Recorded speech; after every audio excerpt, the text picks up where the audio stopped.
Hello and welcome back to A Better World. This is your host Mitchell J. Rabin, and we're very glad you're joining us again today.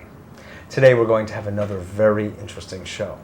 We have with us Gilles Marin, who is the author of this wonderful book, Healing from Within, with Tsang. Now many of you may be asking, what is Tsang?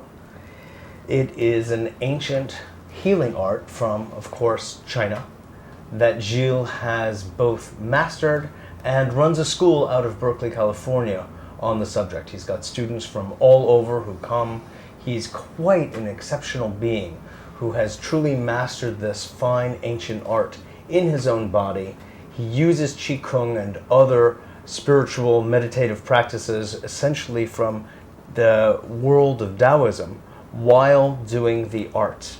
And he'll be speaking with us about this ancient art, its relevance for us today, and the kinds of healings that people experience. It's not just healing in the way we think about our body being healed, but we're talking about a true, full, organic, mind, body, heart healing.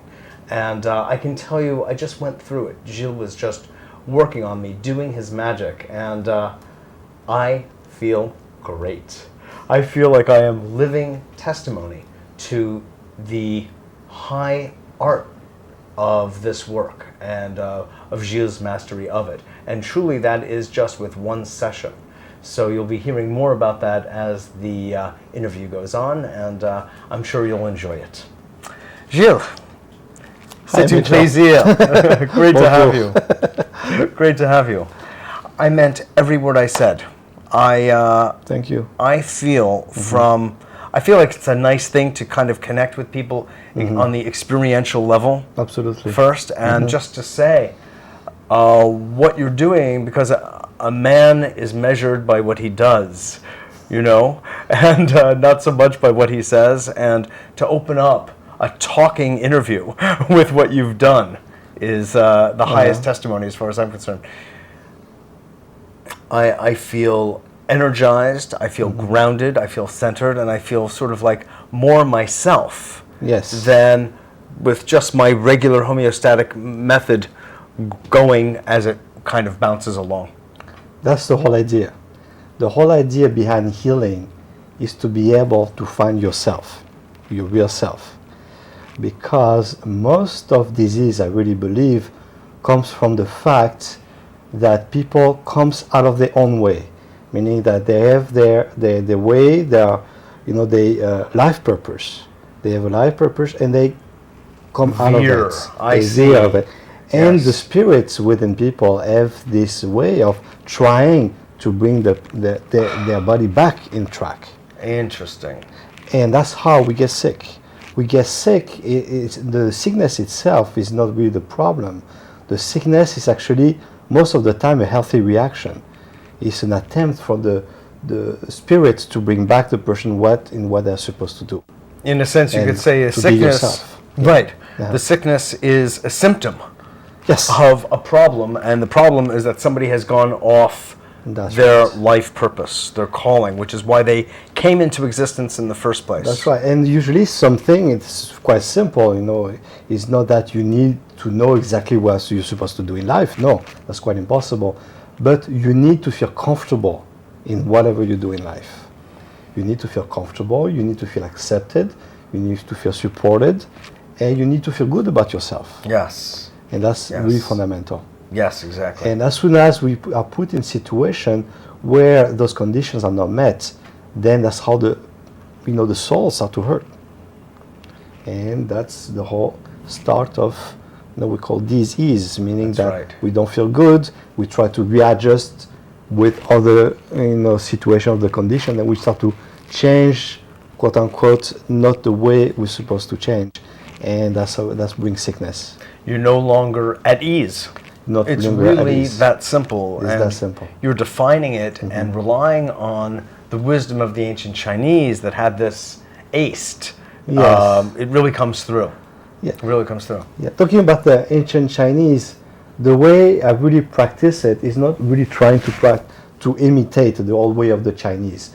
I really believe that, it's not necessary.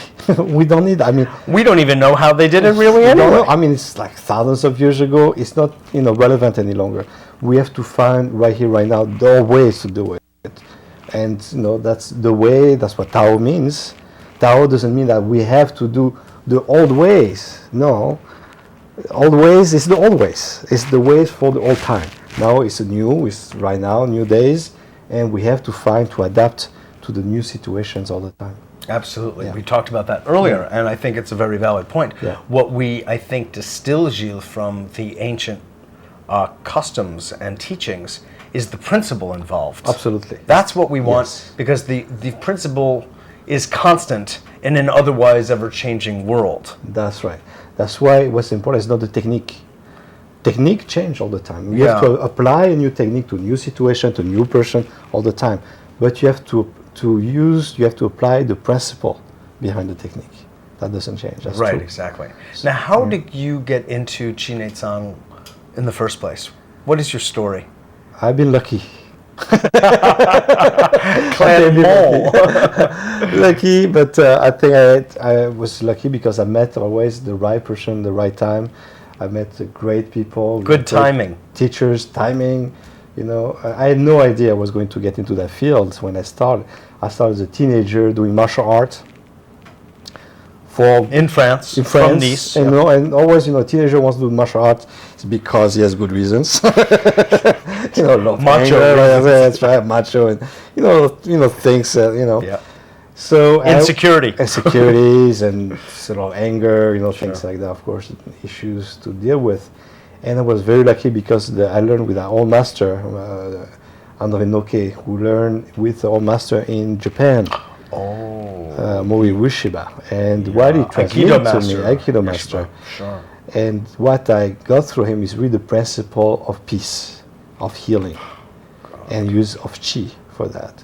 So the training for the chi I used in martial arts was actually taught to me to use for healing. And I was very lucky because even in his classes, I started to learn basic shiatsu, the kwatsu, the jinshindo, and all that, as a part of the teaching.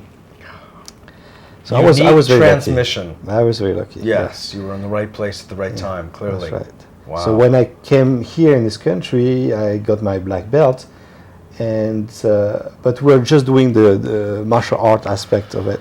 And I looked around for classes. Yeah, I don't want to give it up, And I got into some shiatsu classes and things like that. And then I realized that whatever I learned from the old master was quite valuable. And to a point that even teachers asked me for, demonstration and treatments, and that's how I started to practice, basically. People are asking me for treatment. Yeah. I never really intended to, from the beginning to really get into it. Isn't that interesting? Yeah. But your life purpose was shaped That's it. by your chi Yeah. field, That's it. if you will, right? And the transmission from the master, this wonderful, message of peace and healing. Yeah. Thanks for that. Could you give us an idea of what separates out Tsang from shiatsu and all of the other modalities that many come from the Far East? Yes. Many are being innovated today. This is a very particular approach Yes. with its own ideology. Absolutely. Could you describe that to our audience? The main aspect of Tsang, for me, that's the most important, is the aspect of healing versus curing. See, when indeed. we think about a treatment, we think about medical. We think about trying to fix a problem, trying to cure a problem, trying to get rid of a disease, which is fine. I mean, Right. that's, the medical aspect, we need it, we need to get rid of suffering, we don't want pain, that's fine. But what's most important, you need first to get rid of the reason why you have pain. The reason why The cause. you get a disease, yes. And the cause, most of the time, most of the time, it's 99% of the time, is emotionally related. These emotional charges, emotional background, were set up to have that kind of disease or pains or, especially chronic conditions that is trying, again, the spirit is trying to guide you to listen to something to bring us back into our way, into our life purpose or the way was supposed to be. Do you feel that a particular, just to veer off for a moment, Uh-huh. each particular disease has its own message, or is it not? I don't think so. It's I more don't think custom so. tailored Yes. to the individual? Yes, absolutely. Yeah, and that's why. For instance, you know, like Louise Hay's work that says, you know, a problem with the knees means this, and a problem with migraines means that, and this and that. It's sort of like there one is that. size We fits can- all. You can have, well, not that different from one another. We both have both knees, we have both two eyes, with bodies, and we live at the same time, the same community, more or less. So we share a certain, constant, and actually with Tsang, we can actually map out the whole emotional body. We do that. Amazing. And it's quite very, As they very relate, precise. as each organ relates to That's a right. different emotion, as per the 5-element theory, Yes. and beyond that. And beyond that. And beyond that. Okay. Because the mapping, of course, changes a little bit from person to person. Sure. And this all depends of a belief system. In a matter of belief system, for example, something very simple, we are gender split. Yeah? And if our belief system, like most of our belief system in our society, we have a yin side is more left, yang side more right, so more masculine on the right side, more feminine on the left side. Mm-hmm. So we have a tendency to carry our belief system about femininity on our left side and the belief system on our masculinity on the right side. So you might find a charge connected with your father more likely on your right side than your left side. But not everyone is the same. Some people might have grown up only with a mother and not a father, and the male figure quite distant or kind of foreign. So maybe the mother might appear on the right side because having the more, yang role, in the family. So, So it can be changes. reversed. It Okay. can be reversed. You have to adapt again to the person you're addressing. Yeah. So I'm going to just synthesize this for a moment. You'll tell me if I do it correctly. Okay. In short, there is a through line, so to Yes. speak, between there being certain kinds of problems with certain kinds of emotions. There is a tendency, a general tendency. Absolutely. However, each individual will really do that, kind of embody that in their own very particular way. Yeah. So much so it could even reverse that general trend of society. Yes, and that's done, of course, through interpretation. You might through understanding, but again, it's not necessary. Right. It's not necessary. Right. Of course, in this culture where, we want to understand, Exactly. and it's good. But in terms of healing, understanding comes after. It's actually a byproduct. It might come, it might not. But what's important is healing has to happen first. And healing means change, means a transformation, is a shift happening. Now, you might understand why the shift happened, or you might not understand, but what's important is the shift happened. Yes. You want to move from that place where you understand why you feel that way to a place where you can say, oh, I used to feel that way. Now, what happened in between, who cares? Once you made that shift, Right. it's not that important any longer. Only in as far as you can use that as a blueprint for change in the future, or to help educate others. Yes. As a blueprint for later, I don't think you really need it because it's integrated. If you've done it once, your body knows how to do it twice. Ah, okay. That's it. Okay. So there is a progression. You see, healing most of the time is very difficult because no one has done it before. But then you understand that there's no such thing as healing happens now. Healing happens all the time. It's an ongoing thing. I'm glad you It's said evolution. that. I was about it's a to say that. process. Sure. It's a I mean, process. just when you go outside and the air is cold and there's a lot of wind, Yeah. your body, its own intelligence, is already bringing white blood cells to gather in order to protect you from the elements at that moment in time. That's right. You don't have to think about it. You don't have to know rationally why it's happening. It is happening. That's right. Analogously, the healing that you're doing is truly similar. Yes, it's ongoing. That means that once you're able to shift, once you're able to process a big emotional charge that connects with the pain in your shoulder or in your guts or somewhere, then the body learned that lesson. Yes. See, our nervous system is not designed to unlearn. Once you know something, that's it. If you know how to bicycle, doesn't matter if you don't touch the bicycle for years. The next time you go on the bicycle, it's never going to be like the first time. Your body learns something. That's right. It's going to retain something there. So it's a process. Once the body got it once, that's the most difficult part, is to start. To have that starting. Once you start to, your body start to understand what the healing process is about, then it adopts it. Exactly. And this will healing get better all the time. Would you define Qi Tsang specifically for the audience? Okay, Qi Tsang. Qi Tsang, or Neizhong, if you talk Mandarin or Cantonese, it's about guts. It's about the internal organs, and the Qi. Viscera. And Qi. If you speak Latin. Is it's energy and information.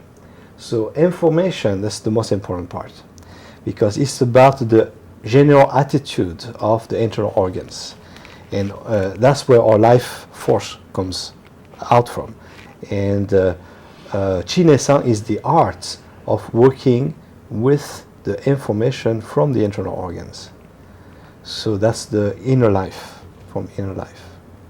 So unlike other body work or healing techniques, which will work on the limbs, for instance, I mean, in acupuncture, of course, we do the distal points frequently, meridians. Here you're focusing on the dantian, that is the center, the elixir field, right in the middle of it all. Right here. Yeah, that's right. And so you focus on the viscera, which once shifted, once healed, emanates out to the rest of the body. Yes. So that's the technique. Technically, Qi Tsang works actually even right from the navel. So the navel, that's the root of the fascia of what covers the whole body. That what gives you your shape. Gives you your shape. That means the information. Shape or the information, and also the fascia. That's where the energy runs. That's where the meridian system runs in the body. Through the fascia. Through the fascia. So the navel is also the place where we grow from. See, a fetus, when this right in right from the fecundation, the eggs connects in the uterus, it start to develop, it start to grow. The attachment on the uterus, that's the navel. Okay, so as a person, we grow from the navel. Everything goes from here. So that's the root, energetical root, informational root, and structural root of the person. Interesting. Interesting. From there, we're going to find, you can trace every single tension in the body. Every single tension in the body is going to have a reflection on the navel. So you analyze the navel? Yes, you look at the navel. The whole area? And then you can see, actually, it can give you a basic pattern, of health. You can diagnose, from the navel, you can see where there is pulls or, charges, big, and you can really see it, it's physical. Yes. And so the whole navel area reshapes as the healing goes on. Absolutely, yes.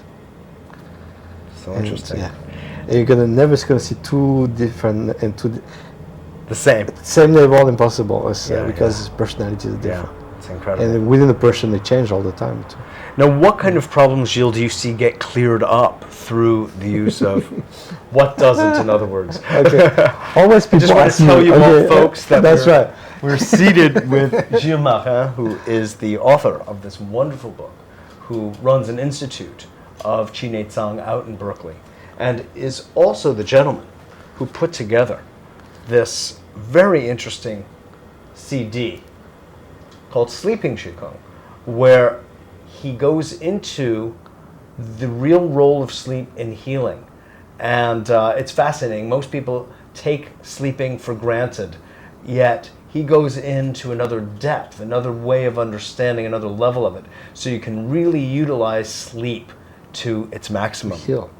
This is a great gift. And also for people, they can't sleep because a big problem, people, they need healing, they can't sleep.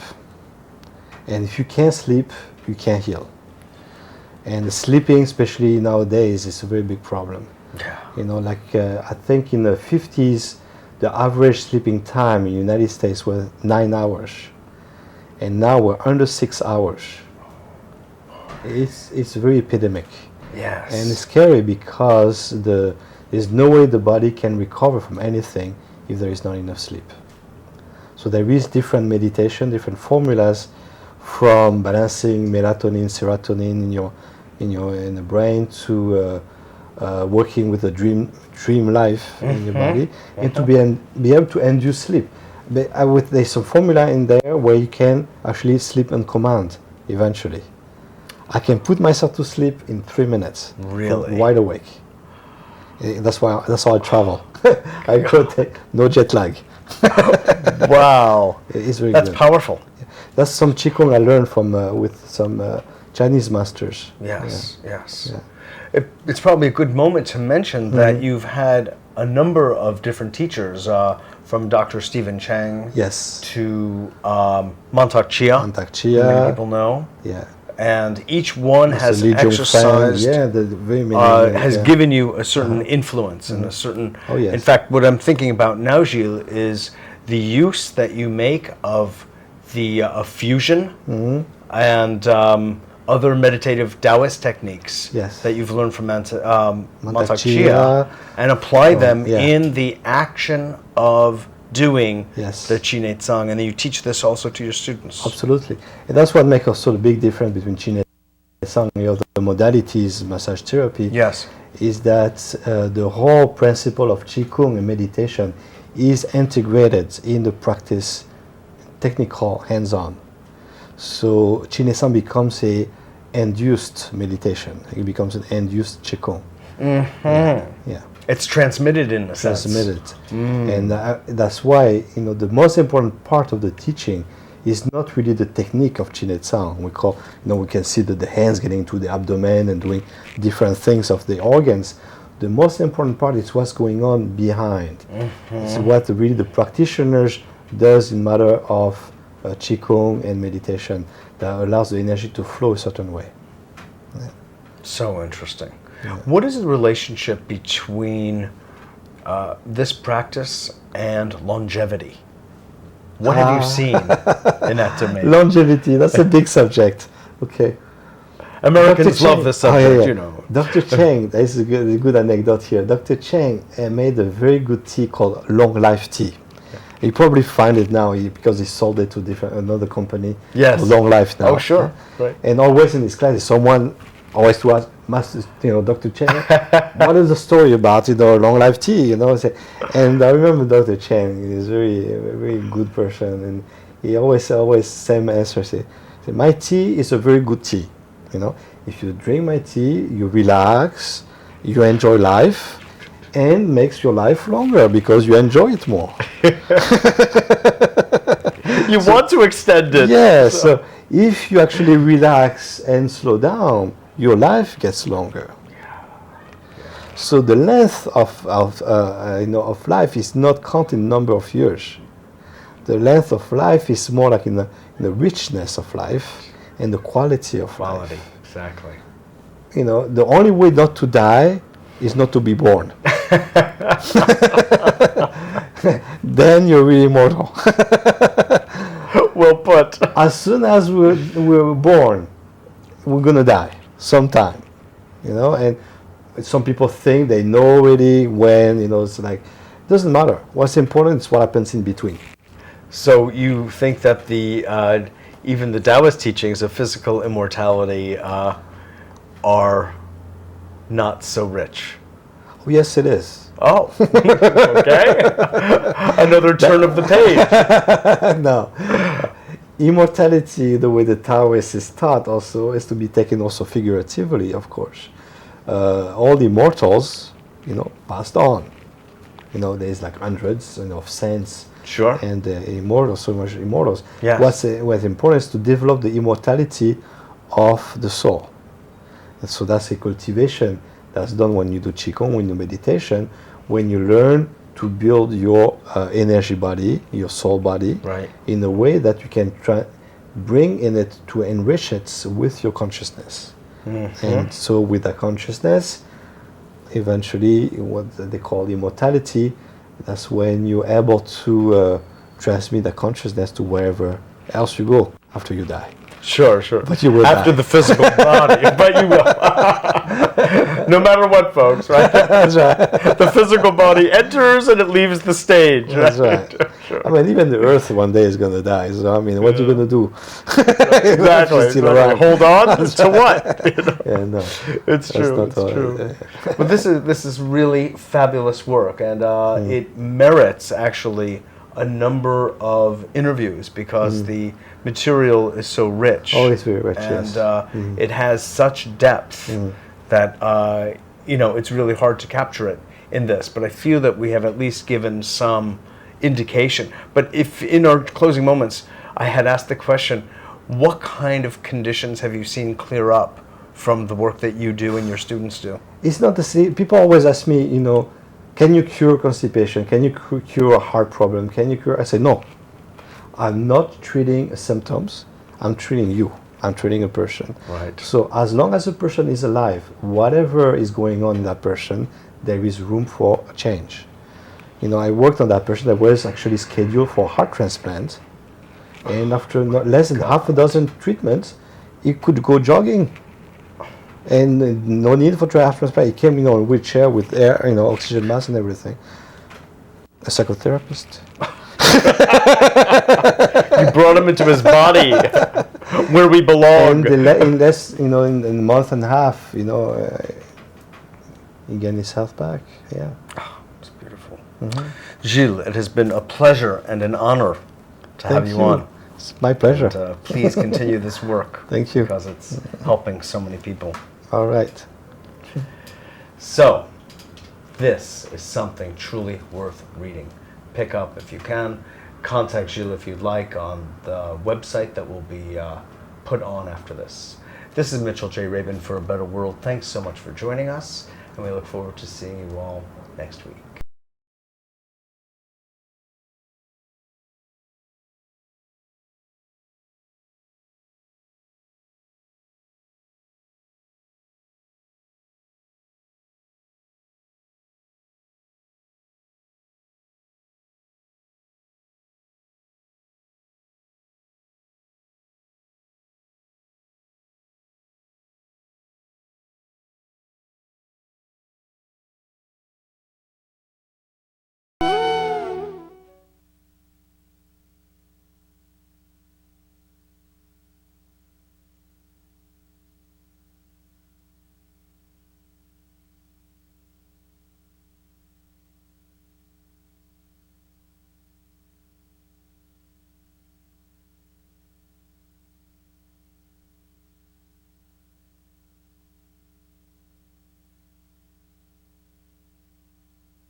Hello, and welcome back to A Better World.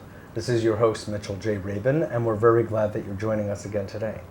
Today we are continuing on with the author of this book, Gilles Marin, who teaches this famous ancient Chinese art of healing, Tsang. He has an institute in Berkeley. He has students in different parts of the country, including New York. And this is a very profound, very much of the moment kind of healing work. It is a technique, but it goes far beyond technique. It's really a way of looking, it's a way of being. He incorporates the great wisdom of the Chinese practices of Qigong, of fusion Taoist meditation techniques, and the like in the work of his practitioners, and there is a transmission that occurs through this healing work. So it's far beyond the idea of just healing the physical body. It's truly a holistic, organic kind of healing.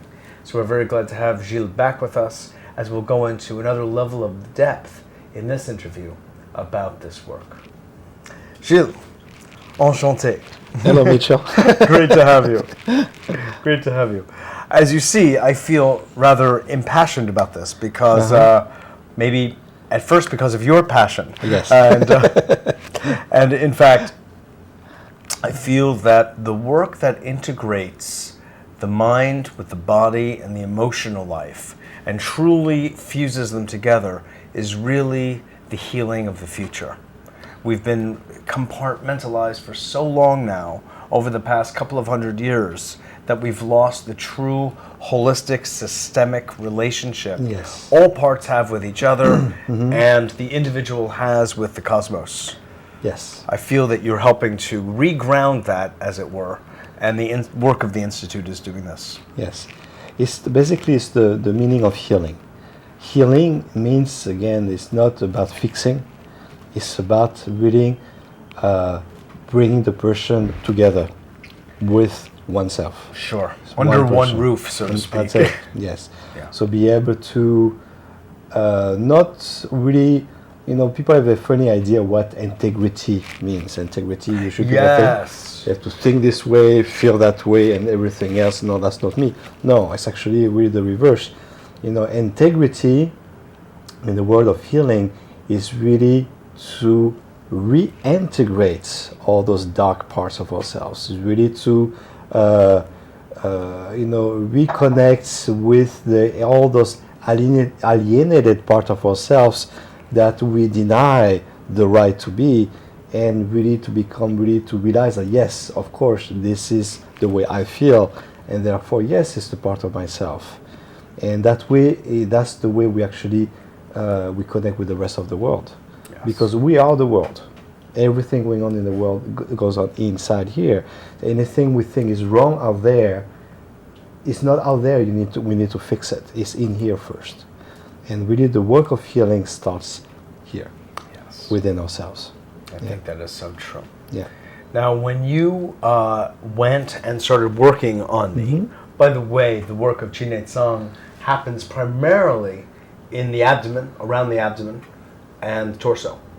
And when you were working on me, one of the first things that you said was, I have found some kind of charged emotion. You didn't say there was a problem with my large intestine. No. You said there's a charged emotion in That's here. right. Could you explain what you mean? Yeah, because your large intestine doesn't have a problem really. The problem is the charge inside the large intestine. Large intestine is doing his best, to cope with it. So he might not feel very good, of course, at time, but the release like having to deal with something that's inside, and we actually digest emotions the way we digest food, Or not. or not. So some emotions are easy to digest, some emotions not so easy, some emotions not digestible, at least at a certain point in time. So we swallow sometimes emotional bricks, and they have to go somewhere. Exactly. So we have to store them in place where they are more convenient or not so inconvenient, where place where we don't, we protect ourselves from feeling bad, which is the natural thing to do. We exist, we live to enjoy life. So there is a principle in our body that's really a miracle, is that it protects us from feeling bad. And that's what we call the denial system. Thanks God for it. Yes. We have denial system to protect us from feeling bad with things that we're not able to handle.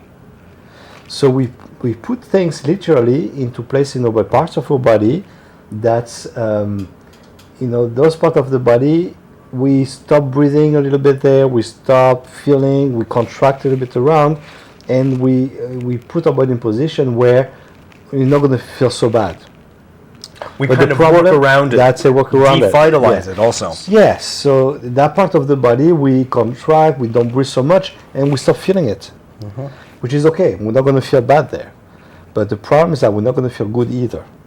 And that's our body's not going to let us get away with that. Yes. Because we're here to enjoy life. So given the And you opportunity, need your full body to do it. absolutely. So that means that if you're too weak or too young or not enough support system to cope with the situation, your body's going to protect you from feeling it.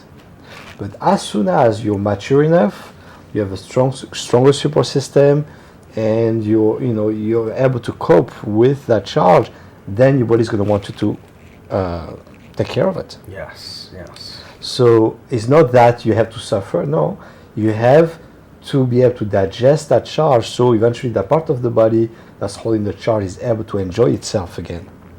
And how do you go about bringing that into existence through Tsang? Is to reverse the denial process, to help reverse denial process, because you can never do it if the person is not ready. Yeah, so you have to do is to bring the breath, bring the feelings, bring awareness, and of course when you start to feel that, it doesn't feel so good. So big difference between Tsang and massage and make you feel good things. Most of the time, Tsang doesn't feel so good when you first experience it, because what it does is put you in touch with things that you try to protect yourself from feeling. That you've been denying. That's right, for good reasons. Yeah. So then that's what we call healing crisis. So healing crisis means, you get awareness there. So now you know that you have something in there and it doesn't feel so good. So it's starting to digest. So it's like you swallow a brick, and that brick is going to go through the digestive tract. So you're going to break down that brick in smaller pieces, so it's easier to process. But eventually, you digest it. So to extract a certain principle from what you're saying, Gilles, Yeah. while you may cast that life is here for us to enjoy, Yes. there's another part of it, which is more complex, which is that in order to enjoy, Yeah. one must pass through some suffering Yes. of that which one has denied, whether it's for an hour, day, week, month, year, or lifetime. You know what? It doesn't have to be suffering. We make it a suffering. We make it a suffering because of not knowing, because basically we don't know. I'm really sure that is part of the human evolution. I'm very sure that in few generations from now, people will go through the healing process naturally without even needing a treatment. And they would laugh at us and look, they used to need to do How that primitive. in order how primitive. They had to rub They had to the go like that abdomen. in order to feel this, and that. It's something that's become eventually natural. It's about integrating that piece of awareness. Yes. Evolution of consciousness. Yeah. So when we say that we go through the suffering in order to heal, the suffering is there just because usually it's a reaction. Yes, there's suffering involved, but again, it's more like what I call emotional indigestion. When you eat too much of something, you're going to go through the suffering of having that thing going through your system. Yes. It's the same thing at the Yes. healing level. Emotions is something that's hard to digest, it's going through your system, you're going to suffer through it. But it's going to go through, it's not going to stay. And also, I want to Yeah. bring just another idea to bear, which is Yeah. suffering, as we typically say and speak about it, is something to be avoided at all costs. However, from ancient times, from the wisdom teachings that we have from East and West, Yes. there is an idea of what we call conscious suffering. Yes. Which is when you open yourself up to the process Yeah. that you call suffering. But as you were suggesting earlier, that's an interpretation of experience. Absolutely. Even pain is an interpretation of experience. Yes. And that can be altered through the mind. Yes. Also, on another level, etymologically, the word to suffer really comes back to the Latin, which means to accept. Yes. And to accept is related to the word embrace. Yes. Not etymologically, but Yeah. figuratively, connotatively. Yes. So what you've got is a situation where you're looking to embrace your experience, Yes. not judge it. Absolutely. So suffering becomes something actually, it sounds funny, but Yeah. to pursue. Yes. If you want to clear, Absolutely. cleanse, detoxify, confront, deal with all that which has been in denial. Actually, you hit it right on the nose. It's really the principle of healing. Healing is being able to go through the center of things, where at the center of things, everything is perfect. This is your way, this is your life purpose, and there's happiness around it. It is fulfillment.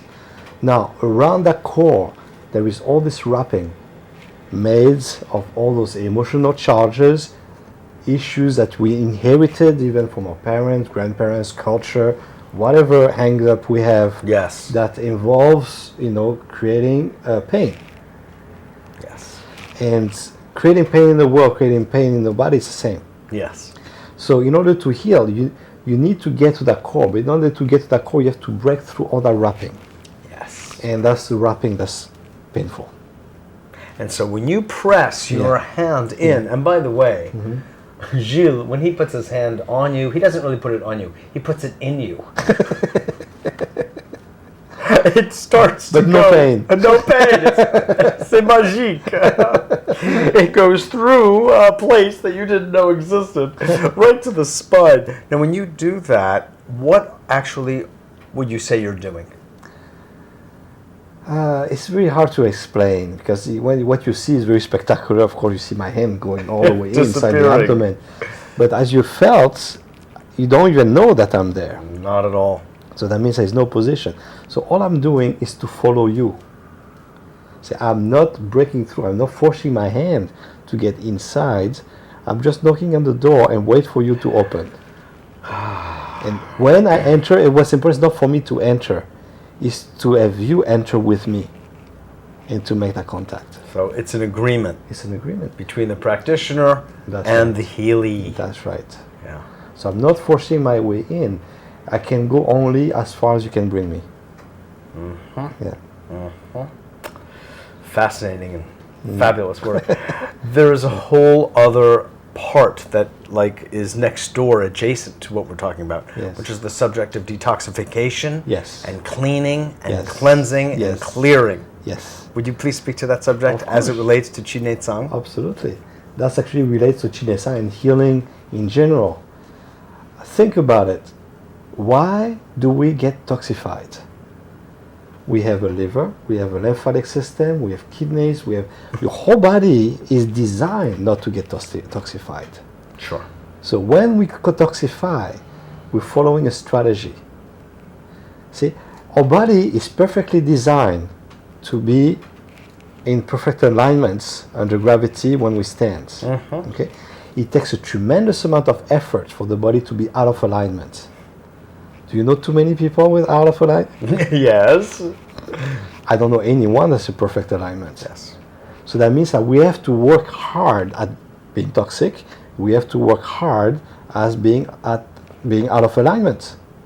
So meaning that we have to have good reasons. Would you say that that's true, Gilles, even today, where the air is so heavily polluted, water, which is 85% of our body, is nowhere clean, and on and on and on? I mean, to me, it's a miracle why people don't die any faster. Yeah, exactly. I mean, that's the real miracle. When the body was designed, whatever that was, I mean, I know God knows all things, but did he really stop to think about Monsanto and DuPont and these other companies literally destroying our elements so that we, as biological beings, would have to absorb and kind of deal with? Cope with it, yeah.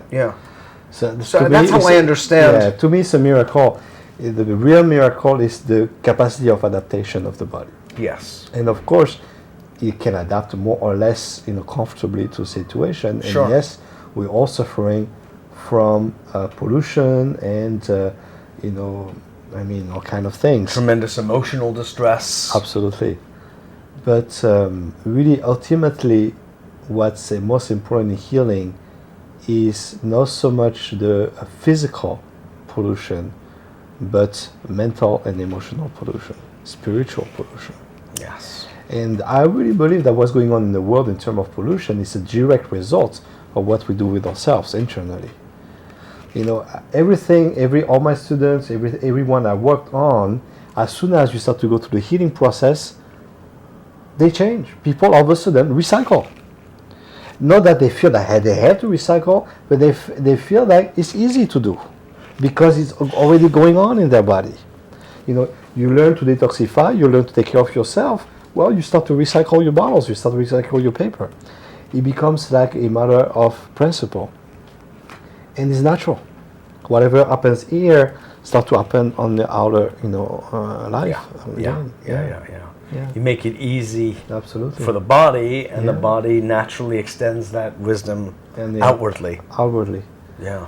So what is it about the detoxification process that is so vitally important to the operation of the whole?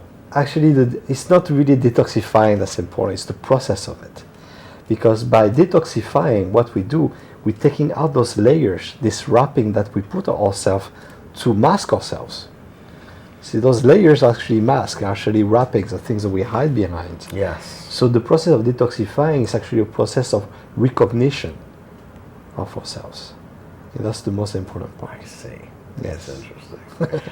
So many people in the healing world Uh-huh. are, I would say, rather stuck on the idea of the body cellularly regenerating healthy cells. And what I keep hearing from you, which I find very gratifying actually as a therapist and acupuncturist, is the recognition, if you will, of the consciousness that always is part of every single cellular shift. Absolutely. And it's refreshing because I don't find that most healers bring that level of intelligence to the subject. Every single cell in the body has all the information in it, all the way from the day of creation, from all the evolution inside. We have that. We know everything. Per cell. Per cells. Only our mind doesn't know so much. The mind is there for different purpose. Because if you knew, it would be much bigger. But our cells, the conscious mind. Yeah. So we are in every single of our own cells. When we say that, pain in the liver, pain in the intestine, it's not the liver that's in pain. It's not the intestine that's in pain. It's me in my liver that's in pain. It's me in my intestine that's in pain. So it's that information that's important to be aware of.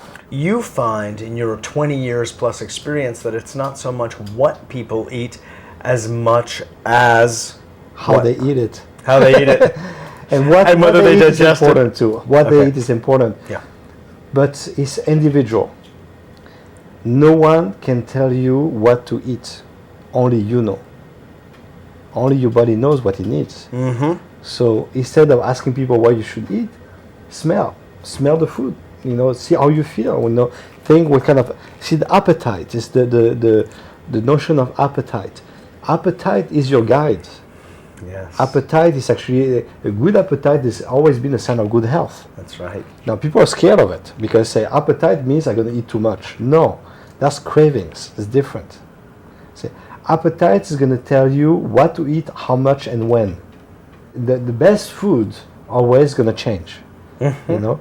According to the season, according to your mood, to your state of mind, to the amount of work you have to do, the amount of calories, the temperature. Humidity, everything is involved. In fact. Yeah.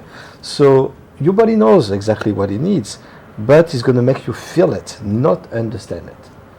So to be in touch with your appetite is not so much that you have to understand how much vitamins you need, how much protein, carbohydrate, and fat. No, it's what do I feel like eating really? What kind of smell opens my appetite? And what would make me satisfied once I have eaten that? Because the key word is satisfaction. If you are able to meet your appetite, as soon as you eat that right amount, then you're satisfied. You don't need to eat any longer. So if you follow your appetite, you actually eat less, but better quality. Mm-hmm.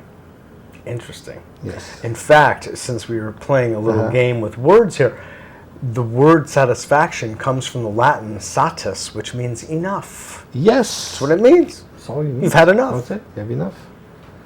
And as soon as you do a little more than that, you put your body into stress, gives you more adrenaline, and then you feel like you need to eat more, but then it becomes craving. Yes. It's not satisfying any longer.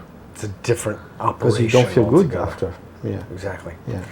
Now, there's something else that you brought up during our session that I want to share with the audience, which I also think is a critical piece of the whole, which is this idea of attitude. Yes. Attitude is sort of like the beginning, the alpha and the omega of the entire healing process. Yes. And you know that. So I'd like to hear you say something about that. Okay. Attitude in the work means that you bring out what you cultivate in. So there's no way that you can have a good work done if you don't work on yourself first. So the attitude is being able to reflect externally whatever you build internally. So that's why for me the most important part of the healing work in Qin and Tsang is the Qigong, is the meditation that's done in preparation of the work. By the practitioner. By the practitioner, yes. And that's what takes the longest to learn. Techniques is nothing. Techniques is very simple. But they're not going to work. They're not going to work if there is not the right attitude behind, if there is not the right information and the right message carried through to the person behind. Not only that, but it can be also dangerous for the person who will even give the treatment, because if you're not prepared, there is an exchange of energy and information that could be very detrimental to the practitioner if they're not prepared, if they don't know really what they are doing. So there is a training, of course, that's rigorous. That's right. It's one's own spiritual work and cultivation. That's right. That's right. And it's not easy. We have to like it in order to be able to perform at that level. Exactly. Yeah. Exactly. Yeah. So the practitioner, while he or she is working with an individual, is running their own qi. Absolutely. And they're working on themselves. And that would be one of the Taoist practices of the microcosmic orbit. It could be. It's actually usually a blend of form of Qigong. That's right. A form of that fusion. First to connect it with the ground. Make sure you connect the energies flowing properly. Being in touch with your own issues, so you're not projecting them in the treatments. Being able to have a sense of space and boundaries. And that's done through the Qigong. Being able to really feel your energy. The energy around you, energy of your partner, and how you can meet and where you can meet. Yeah. Yeah. It's so interesting because we have these ideas of boundaries, but there is a level on which boundaries exist, relatively speaking. Yes. There are membranes, there are boundaries, well, of course. your skin there, mine here. But there's another level of reality on which these boundaries do not exist. Yes. And so you become one full system with the person you're working with. Yes.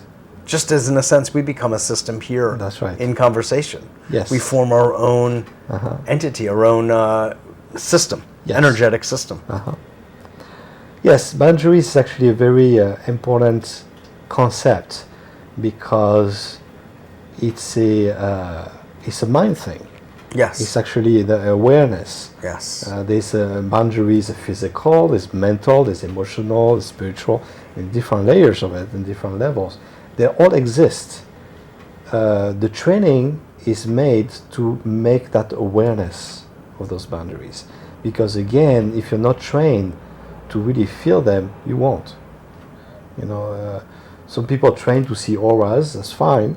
Right. But that's a kind of training like this. Is we have to have that awareness of energy, that awareness of exchange, and how far you want to bring it, and how far is healthy to bring it. Exactly. And At some time, you have to be able to assess at any time, how far you want to bring the treatment. That's right. Or little, So it's always you have to walk that thin line between too much and not enough all the time.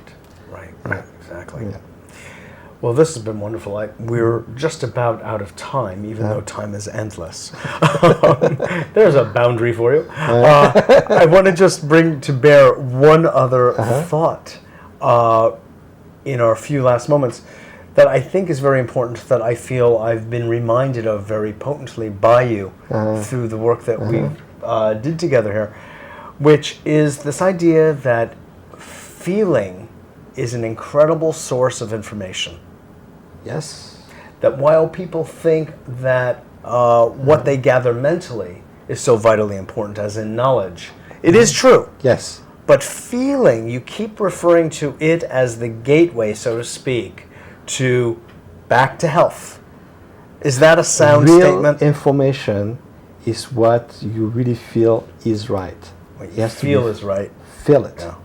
Felt is not understood, because understood is thinking. Thinking changes. Right, You might exactly. understand one day another. It doesn't matter. Thinking is there, is very important. Thinking is extremely important. It's for problem solving.